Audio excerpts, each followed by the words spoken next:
지난 시간에 이어서 에베소서의 말씀을 살펴볼 터인데요. 지난주에 살펴본 1절과 2절의 첫 인사에 해당된다면 오늘부터 우리가 살펴보게 될 1장 3절부터가 본격적인 본문의 내용이라 그렇게 말할 수가 있을 것입니다.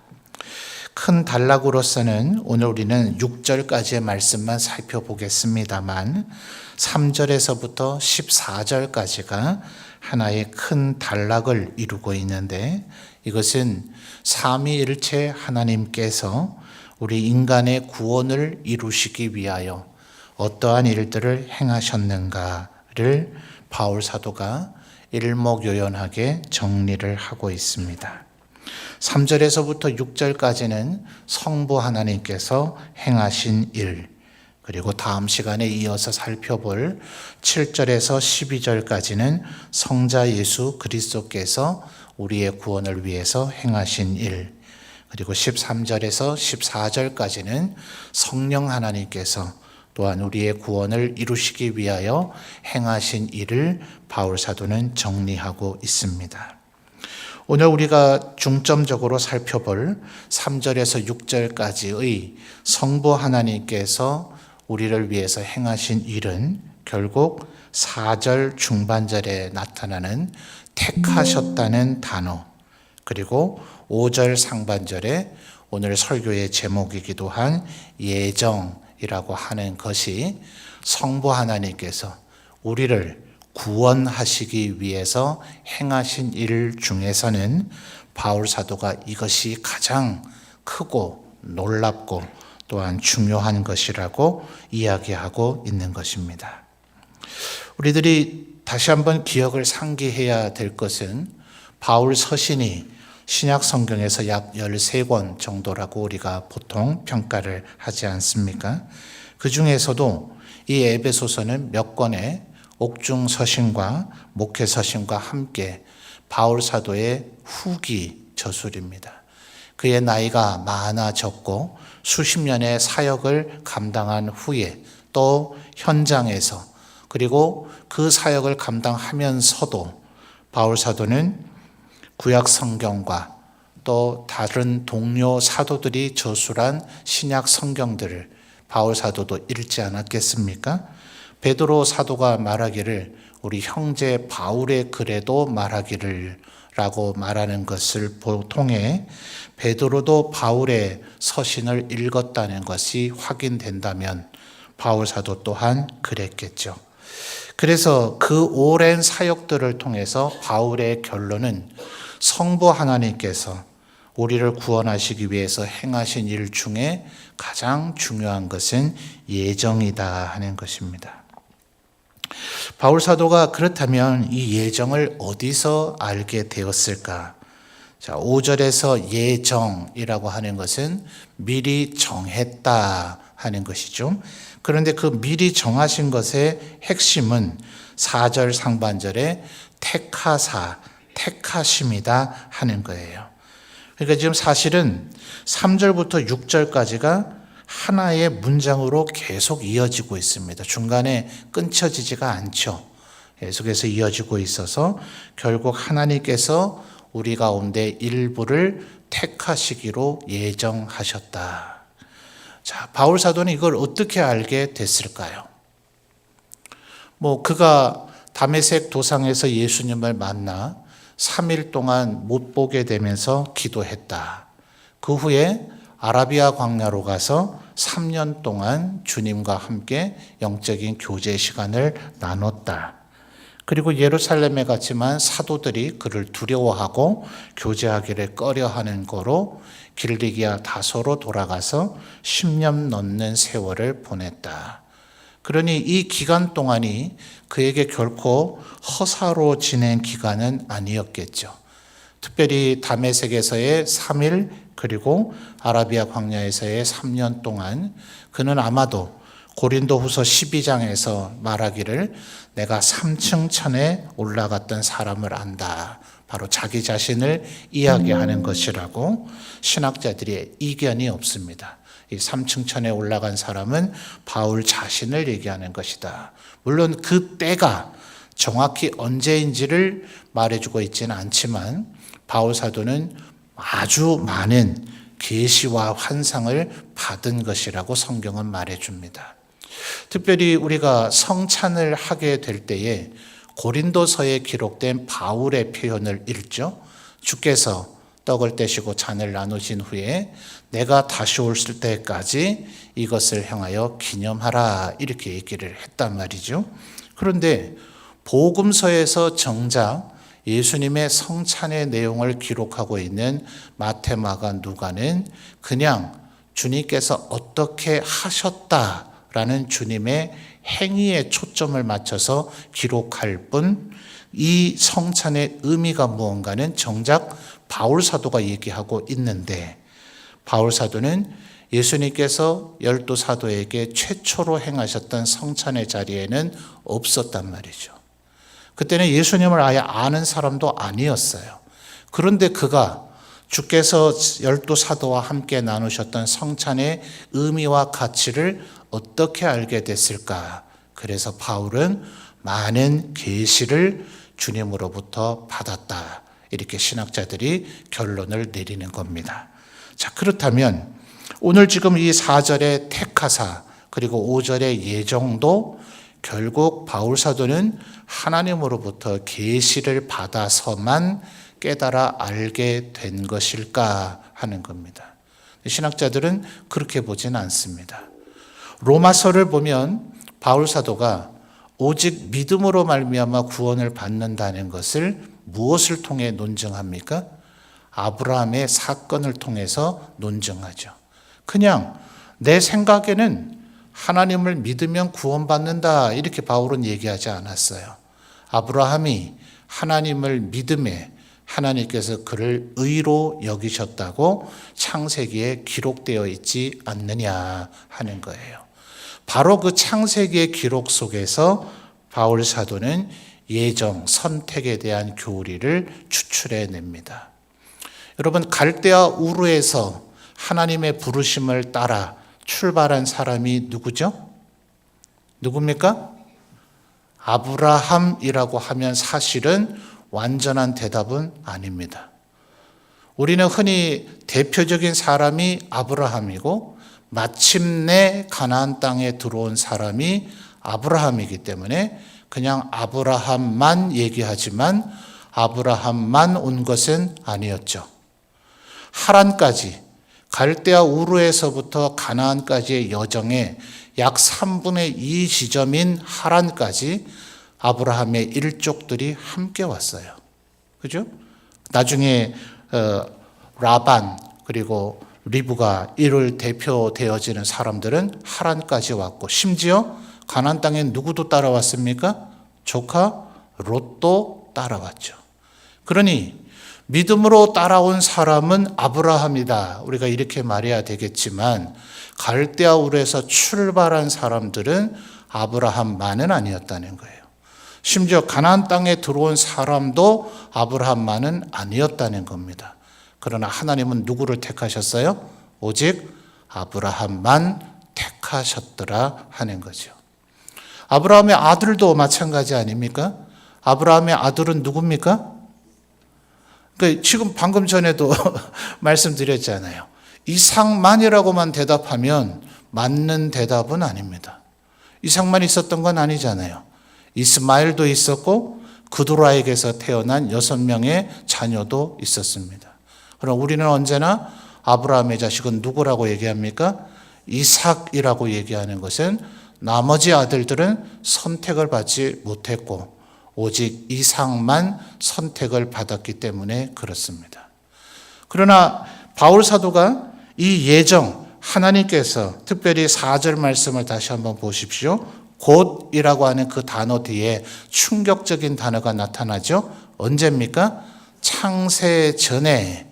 이 창세 전에라고 하는 이 단어를 바울 사도는 어디에서 이 단어를 넣고자 하는 감동을 받게 됐을까? 아브라함과 이삭의 예에서도 이미 충분히 거론될 수 있겠습니다만 그 다음 때인 야곱은 더 충격적이죠. 야곱과 에서는 태어나기도 전에 하나님께서 이미 누구를 택하셨어요?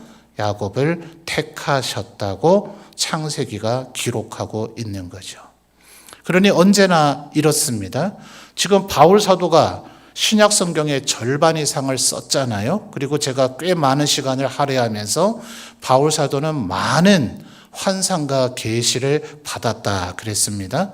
그런데도 바울 사도는 자신의 성경을 성령으로 기록된 것이지만 바울 사도의 손을 통해서 기술된 성경을 기술할 때 환상과 계시에만 의존한 것이 아니라 이미 기록된 하나님의 말씀에 더 근거를 두었다 하는 거예요. 언제나 이 원리가 우리 개혁교회, 특별히 장로교회, 칼빈주의 우리 신앙을 하는 장로교회의 핵심 신앙의 기준점입니다. 기록된 하나님의 말씀과 지금 하나님의 영감이 있으면 뭐가 우선되어야 합니까? 언제나 기록된 하나님의 말씀이 우선되어져야 된다 하는 거예요. 그러니 바울의 이 예정, 하나님께서 우리를 택하셨다라는 이 예정의 교리는 하늘에서 뚝 떨어진 것도 아니요. 바울 사도의 묵상과 그 영혼의 감동 속에서만 나온 것이 아니라 창세기의 사건이 그것을 입증해 주고 있다 하는 것입니다. 우리가 흔히 빠지게 되는 착각과 오해가 4절에서 다시 보시면 택하사라는 이 단어가 자동적으로 택하지 않은 사람을 발생시키죠. 그래서 흔히 신학자들은 얘기하기를 칼빈의 예정론을 이중 예정이라고 얘기합니다. 선택받은 자를 예정하셨을 뿐만 아니라 선택받지 않은 자, 그래서 성경에서는 나오지는 않는 단어입니다만 선택받지 않았다라는 말은 얼마나 길어요. 그래서 그것을 특정하는 단어를 유기라고 표현합니다. 버려졌다, 방치되어졌다라는 의미를 갖고 있어요. 그래서 선택과 유기라는 이 두 부류로 예정되어졌다라고 지금 바울 사도가 얘기하는 예정론을 가장 핵심 골격으로 그렇게 정리합니다. 자, 그러니 세상 사람들도 그러하고 심지어는 모든 기독교인들이 칼빈에 의해서 더 설명이 되어진 이 바울의 예정론을 다 동일하게 이해하고 있는 건 아닙니다. 자, 지금 분명히 성경에 바울에 의해서 4절에 택하사, 5절에 예정이란 단어가 나왔잖아요. 그래서 이것을 고대에는 어거스틴이, 종교개혁 시기에는 칼빈이 이 바울 서신의 표현을 통해서 예정론이라는 교리를 정리를 했는데 이게 모든 기독교 분파가 받아들이는 것은 아니다 말이에요. 심지어는 불신자들은 더 그렇죠. 불신자들과 적지 않은 기독교 우리 신앙의 동료들이 뭐라고 얘기하느냐. 4절 단어, 다시 첫 단어가 뭐라고요? 창세 전이라면 아담도 아직 만들어지기 전입니다.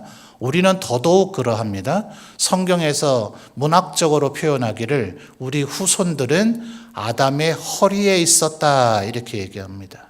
그러니까 정자의 형태로 있었다, 난자의 형태로 있었다 이렇게도 표현하지 않고 하나님이 영혼을 언제 불어넣으셨느냐, 영혼은 미리 다 만들어 놨다가 인간의 수정체가 생길 때 영혼을 주입하는가, 아니면 그때마다 영혼을 계속해서 창조하시는가, 신학자들의 다양한 결론들이 있습니다만 그 모든 것은 결국 어떻게 된다 하더라도 창세전은 그 모든 것이 아직 조성되기 전이죠. 그렇죠? 그래서 지금 이 4절의 창세전이라고 하는 이 단어에 많은 사람들이 꽂힌 나머지 가장 보편적인 오해를 합니다. 그러면 우리는 억울하잖아. 이 얘기예요. 창세전이니까. 아담도 만들어지기 전이었고 아담도 범죄하기 전이었고 우리의 후손들인 우리들이 아담의 허리 속에 있었는지 정자 속에 있었는지 그 영혼이 그때 이미 만들어져 있었는지 혹은 그 후에 개성인 같은 아이는 1968년에 그 영혼이 만들어진 것인지 신학자마다 견해는 굉장히 다르지만 그 모든 것은 다 창세 후죠. 그러니 창세 전에 이미 누군가를 예정했다면 유기된 사람들은 억울한 것 아니냐 이런 생각을 하는 거예요. 그리고 이게 4절에 창세전이라는 요 단어 하나에만 사로잡히면 그런 바보 같은 생각과 결론에 빠지게 됩니다. 하나님의 예정이라 하는 것은 이 사람은 구원받을 만했는데 하나님께서 실수로 유기하심으로써 그가 지옥 갈 수밖에 없게 되어지고, 이 사람은 마땅히 지옥 가야 될 사람인데 하나님은 무슨 이런 자기 마음대로 하셔가지고 이 사람을 선택을 해서 하나님도 결국 자기 측근을 사랑하시는구만, 이 사람을 천국에 보내고 하는 것이 아니다 이 말입니다. 멀쩡한 사람들, 이 사람이 과연 지금 천국 갈 사람인가 지옥 갈 사람인가, 아무런 창세전이라니까 자꾸 이 생각에 사로잡힌단 말이에요. 누구라도 지금 갈 수도 있고 안 갈 수도 있는 것 같은데 괜히 하나님이 쓸데없이 선택을 안 하시는 바람에 우리 중에 일부 혹은 우리의 가족들이 지옥 간 것이 아니냐 하는 거예요. 그것에 대한 오해를 풀기 위해서 바울 사도가 로마서에서 훨씬 긴 논증을 했죠. 자, 지난 시간에 드렸던 말씀 기억하십니까? 로마서와 갈라디아서는 구원론에 다분히 특화되어져 있어서 우리가 어떻게 구원받느냐 하는 것에 대한 해답을 얻으려면 로마서나 갈라디아서를 깊이 공부하면 훨씬 더 명쾌하지만 그것은 구원론에만 특화되어 있단 말입니다. 에베소서의 강점은 뭐라 그랬어요? 신학의 6주제, 신론, 인재론, 구원론, 기독론, 교회론, 종말론이 골고루 나오기 때문에 그렇다는 거예요. 그러니 에베소서가 그 모든 것을 다 상세하게 담고 있지는 않단 말이에요. 로마서는 구원론에 특화되어 있는데도 불구하고 무려 16장인데 에베소서는 이 6가지 주제를 총망라하고 있는데도 불구하고 겨우 6장밖에 안 되니 이 에베소서의 모든 것을 다 상세하게 담을 수는 없었겠죠. 가장 핵심 명제들만 여기에 나오고 있단 말입니다. 그래서 로마서에서 우리는 뭘 알아야 됩니까? 하나님께서 천국 갈 수도 있고 지옥 갈 수도 있는 사람을 마구잡이로 누구는 택하고 누구는 안 택해서 억울하게 지옥 가는 사람 혹은 지옥 가야 마땅할 사람이 구원받는 넌센스가 일어나는 것이 아니라 인간의 최종적 상태는 모두 다 지옥 가야 마땅할 상태가 결국 되어져 버렸다는 거예요. 하나님이 그 누구도 제발 죄 짓거라 라고 하나님께서 기원하거나 권유하거나 유혹하지 않으셨어요. 하나님의 강력한 의지는 우리와 우리의 선조를 창조하셨을 때 보시기에 심히 좋았던 것처럼 우리가 여전히 4절 하반절에 뭐라고 그럽니까? 그 앞에, 인간들 앞에 아닙니다. 알량하고 앞에서는 선한 듯 하고 있지만 그의 속은 더 썩어 있는 그 인간들 앞에서 그런 것이 아니라 하나님 앞에서 거룩하고 흠이 없게 하시려고 애초에 그렇게 창조하셨죠. 그 아담의 영광스러움이 얼마나 대단했으면 그로 하여금 천하 만물의 이름을 그가 짓도록 만들도록 하나님께서 지혜를 주신 것의 충만함이 아담 안에 흘러 넘쳤단 말이에요. 오늘날의 인간 같으면 되겠습니까? 뭔가 요대에도 인간에 의해서 만들어진 새로운 어떤 물질들이라는 것이 생겨지잖아요. 본질적으로는 창조 행위는 아니죠. 하나님께서 창조해 놓으신 물질들이 새로이 화합되어지고 결합되어져서 생겨진 것뿐에 불과하지만 그 물질을 규정질 이름을 인간이 만들어낸 적이 없었단 말입니다. 그래서 지금 인간들이 간혹 이름을 짓기도 하죠.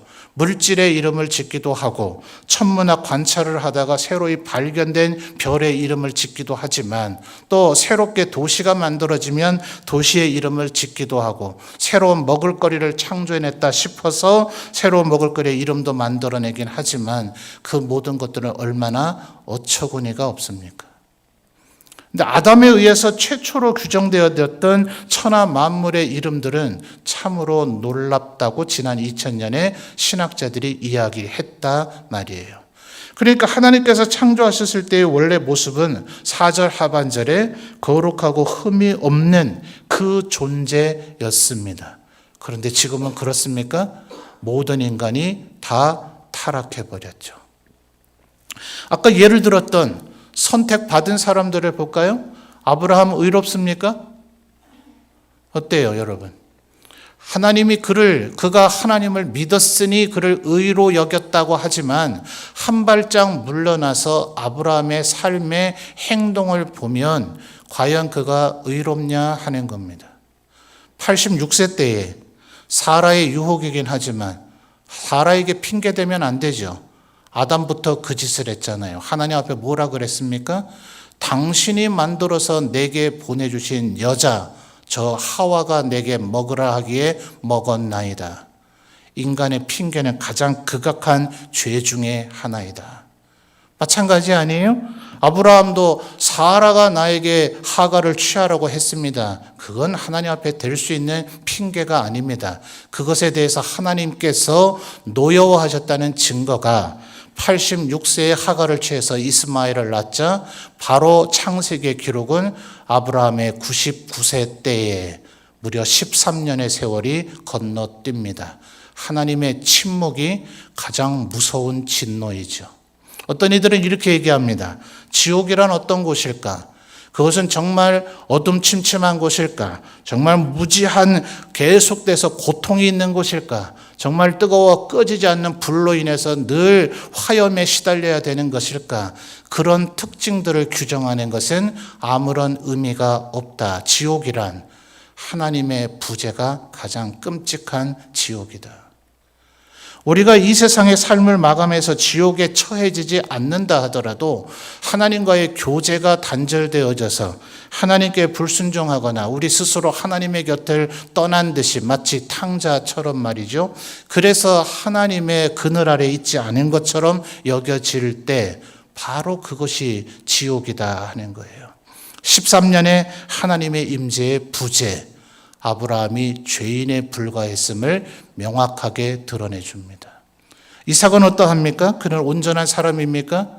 그의 나이, 아브라함이 이삭을 제단 위에 놓고 여호와 이레로 준비되신 양을 바치기 직전 그를 죽이고자 했을 때 이삭의 나이는 이미 청년의 나이였을 것이다. 그리고 아브라함의 나이는 약 130세가 넘는 이 청년인 이삭이 얼마든지 아브라함 한 분 정도는 무력화시킬 수 있었을 것이다.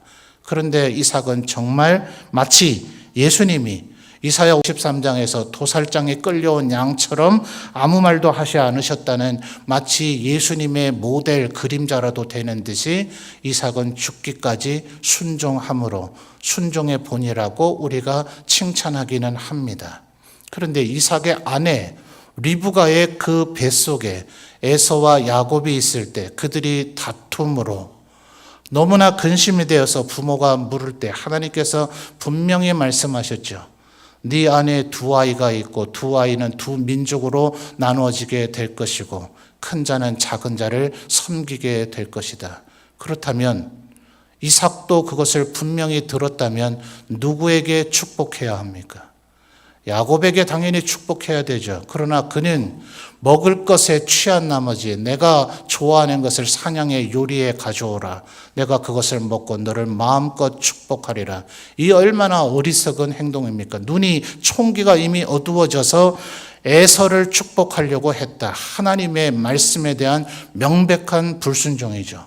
하나님께서 얼마나 그것을 이용하시는지 야곱이 비록 속임의 방법을 통해서 이삭에게 축복을 받아냈지만 그 뒤에 에서가 에서임을 알고 난 이후에 이삭의 입에서 나오는 말을 창세기를 다시 한번 찾아가 보셔서 주목해 보십시오. 놀랍지 않아요? 야곱에게 어떠한 축복을 했다면 거기서 곱하기 둘만 하면 될 거 아니에요. 내가 강한 자가 되기를 바라노라 라고 야곱에게 얘기했다면 에서에게는 너는 더 강한 자가 되기를 바라노라 축복했다면 원래 자기의 의도대로 바꿀 수 있었을 터인데 하나님은 나귀의 입마저도 열어서 말하게 하시는 분 아니십니까? 이삭의 입을 주장하셔서 에서에게 형벌이라고 할 수밖에 없는 것을 축복이랍시고 말하게 하시더라. 그로 인해서 에서가 야곱을 죽일도록 미워하게 되고 에돔 족속이 이스라엘을 미워하게 되고 예수님 때 헤롯 왕이 결국 베들레헴 인근의 2살이 하여 모든 아이를 죽이지 않습니까? 이 모든 죄의 뿌리의 출발이 누굽니까? 이삭이 그 두 아이가 뱃속에 있을 때 하나님께서 선택하셨다는 그 말씀의 메시지를 똑바로 기억하지 않는 하나님을 향한 경외심의 부족, 심각한 죄악이죠. 야곱은 또 어떠합니까? 부모를 속인 그것들 여기서 굳이 설명할 필요도 없지 않아요. 라반과의 그 다툼의 내용 말할 필요도 없지 않아요. 야곱의 인생 전체가 오죽하면 그 야곱, 속이는 자, 뺏는 자, 수단 방법 가리지 않고 이기려는 자. 그래서 하나님께서 네게는 그 이름이 적합하지 않다.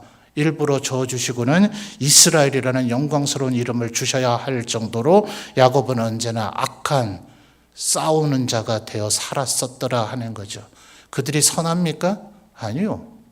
그래서 바울 사도가 논증하잖아요. 이 세상에 존재한 그 어떤 인간은 하나님께서 절대로 그에게 제발 죄를 짓거라 권유하지 않으셨고 유혹하지 않으셨고 미혹하지 않으셨다. 인간 모두에게 전적인 100%의 자유가 주어졌지만 단 한 명도 예외 없이. 그래서 바울 사도가 뭐라고 얘기합니까? 의인은 없나니 단 하나도 없다. 그러니 하나님의 그 택하심이 물론 여전히 우리가 이해되지 않는 부분이 있을 것입니다. 4절 곧 창세 전에 그렇게 인간이 결국 될 것이라는 것을 하나님께서 아셨다면 그 또한 억울함이 아니냐. 그래서 신학자들은 이렇게 이야기합니다. 하나님의 이 계획과 행하심은 신비로웁니다. 우리 인간이 다 이해되고 납득될 것은 없다. 반드시 우리가 기억해야 될 것은 하나님께서 억울하게도 우리 가운데 일부를 택하시고자 했던 것이 아니라 우리 모두 다가 형벌을 받고 지옥에 가야 마땅한 존재이었는데도 불구하고 우리 가운데 일부를 구원하시기로 선택하셨다는 거예요. 다음 시간에 논증해야 되겠습니다만 그것을 이루시는 방법 또한 그냥 무조건 막무가내로 하지 않으셨죠. 주님은 당당히 대가를 스스로 친히 지불하셨습니다. 택하신 우리에게 구원을 주는 것이 이는 내가 택했으니 이가 죄를 지었을지라도 무조건 얘는 내가 구원할 거야 라고 주님은 그렇게 불의한 폭력을 휘두르지 않으셨다고요. 주님은 공의의 하나님이신지라 우리의 모두의 죄값을 스스로 친히 감당해서 지불하셔서 죄 없이 하는 깨끗함을 만드셔서 우리를 구원하신 것이지 예정하셨다고 해서 우리의 죄를 막무가내로 사하신 것은 아니다. 그래서 바울 사도는 이 에베소서 전체에서 하나님의 우리를 행하신 이 일들을 가리켜 은혜라는 말로 표현합니다. 이것은 은혜이다. 하나님이 나를 사랑하셨으니 은혜이다. 죽어 마땅한 나를 선택하셨으니 은혜이다. 나를 대신하여 죽으셨으니 은혜이다. 그러니 지난 시간에 우리는 1절에서 신실한 성도에만 주목해서 살펴보느라 2절을 잘 다루지 못했습니다만 바울 서신 거의 대부분에서 그는 처음에 그리고 마지막에 언제나 이것으로 인사합니다. 2절을 보십시오. 하나님 우리 아버지와 주 예수 그리스도로부터 무엇요? 은혜와 평강이 너희에게 있을지어다. 이미 우리에게 은혜가 주어졌죠. 우리가 몰랐을지라도 창세전부터 우리를 선택하시고 탕자의 아버지처럼 우리를 기다리셨던 하나님. 그리고 언제나 우리들이 휘청거리고 넘어질 때에도 주의 지팡이와 막대기로 우리를 안위하셨던 하나님. 모든 것이 은혜이죠. 여러분 이 은혜를 날마다 느끼며 살아가시는 우리 성도들이 되시기를 바랍니다. 그래서 주님께서 우리를 향하신 목적은 4절 하반절에 그리스도 안에서 우리를 택하사 우리로 사랑 안에서 그 앞에 어떻게 되게 하신다고요? 거룩하고 흠이 없게 하시려고 라고 했는데요. 이 흠이라고 하는 단어를 이해하기 위해서 에베소서 5장 1절로 가보겠습니다. 설교 빨리 끝내라고 자꾸 땡땡거리나요? 에베소서 5장 1절 금방 마칠게요. 읽어주십시오. 시작.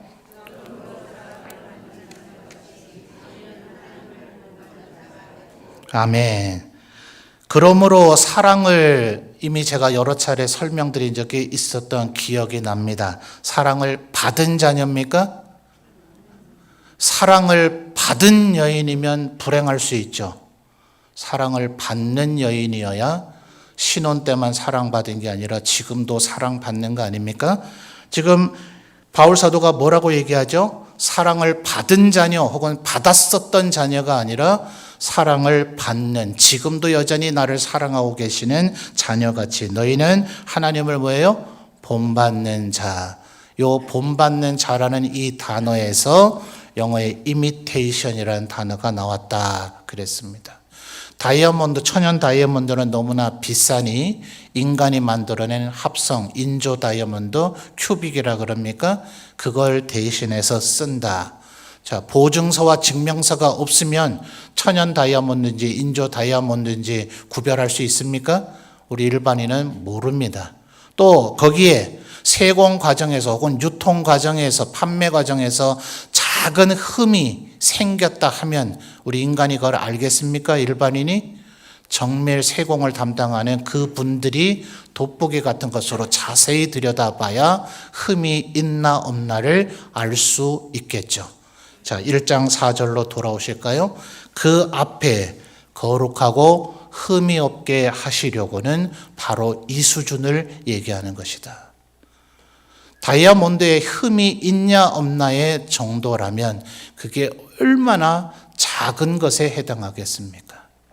그러니 이 말이 사실은 우리에게 기쁨이 되기보다는 얼마나 부담스러워요. 여러분 거룩하십니까? 여러분 흠이 없으십니까? 근데 문장을 다시 잘 보십시오. 4절 하반절을 보면 그 앞에 거룩하고 흠이 없으라고 되어 있지 않죠. 거룩하고 흠이 그다음 뭐예요? 없게 하시려고. 이렇게 만드는 것의 주체가 우리입니까? 하나님입니까? 하나님이죠. 그 방법이 그 안에서 이미 나왔죠. 4절 다시 곧 창세전에 어디에서요? 그리스도 안에서 우리를 택하사 우리로 생략되어 있습니다만 그리스도의 사랑 안에서 그 앞에 거룩하고 흠이 없게 하시려고. 실상 하나님께서 창세 때에 아담을 만드시고 보시기에 심히 좋았다 하셨던 그 모습으로 우리를 회복시키려고 그리스도 안에서 다음 시간에 7절 이하에서 더 상세하게 살펴보겠습니다만 그리스도를 통해서 그래서 5절에 그리스도로 말미암아 우리가 그렇게 하는 게 아니라 그리스도 안에 우리가 있기만 하면 하나님의 원래의 창조의 모습대로 우리를 회복시키겠다는 이것까지가 하나님의 예정이란 말입니다.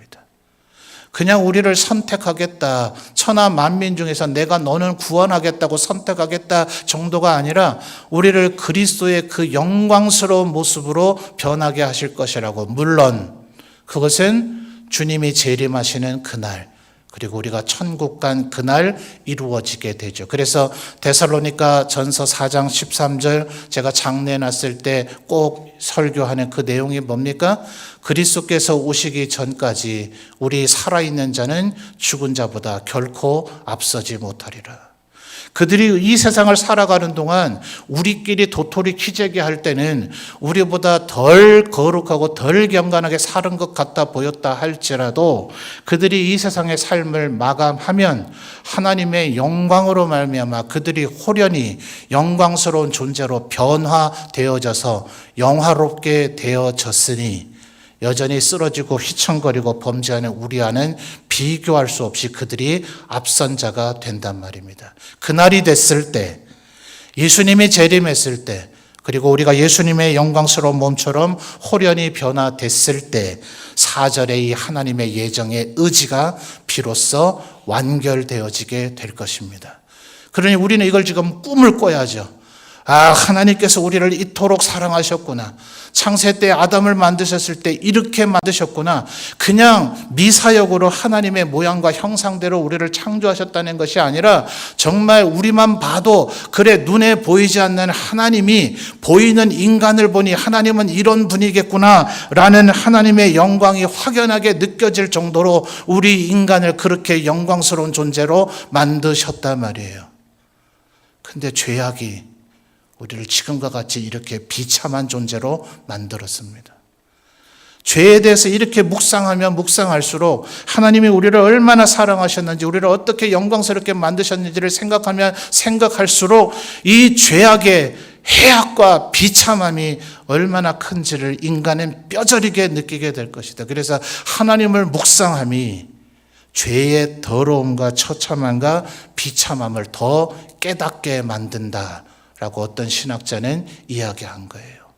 그러니 이거를 정말 아는 사람, 그래서 하나님을 믿는 사람은 죄를 싫어할 수밖에 없어요. 죄 짓는 사람은 하나님을 아직 믿지 않는 것이다. 자기가 믿고 있다고 착각할 뿐이지 믿지 않는 것이다 라고 어떤 극단적인 신학자는 얘기하는 것은 하나님께서 우리 인간을 타락하기 전에는 얼마나 영광스러운 존재로 만들었는지를 정말 제대로 알고 이해하고 있다면 그는 죄의 해악을 너무나 깊이 알고 있기 때문에 그 죄를 짓는 일을 끔찍하게도 싫어하게 될 것이라는 거예요. 그러니 믿음이 중요하죠. 하나님을 향한 온전한 믿음이 중요하죠. 하나님이 얼마나 우리를 사랑하시는지를 아는 것이 중요하죠. 그래야 우리가 더 이상 죄 짓지 않는 진지한 경건함이 우리에게 있게 된단 말입니다. 예수님을 믿어 하나님의 백성 된 것 같아 보여 교회를 잘 다니고 있는 우리들이 때로 왜 범죄할까? 다른 데 해결점이 없습니다. 하나님의 영광스러움을 더 깊이 묵상할 때, 그때 우리는 비로소 하나님의 우리를 향한 기대와 하나님의 뜻이 뭔지를 알게 되는 거죠. 그래서 5절 하반절을 보면 여러분 3절로 잠깐 거슬러 가 볼까요? 3절 하반절에 신령한 복이란 얘기 나오잖아요. 그렇죠? 우리는 복이란 단어를 한국인은 너무나 좋아해서 영적인 하나님의 말씀을 읽다가 복이라는 단어만 딱 만나면 땅 문서, 금덩어리, 돈 이런 거가 그냥 자동적으로 머리에 바바바박 떠오릅니다. 그 앞에 신령한이라는 단어가 있는데도 불구하고 말이죠. 신령한 복을 우리에게 주시되 4절 첫 단어 뭐죠? 곧.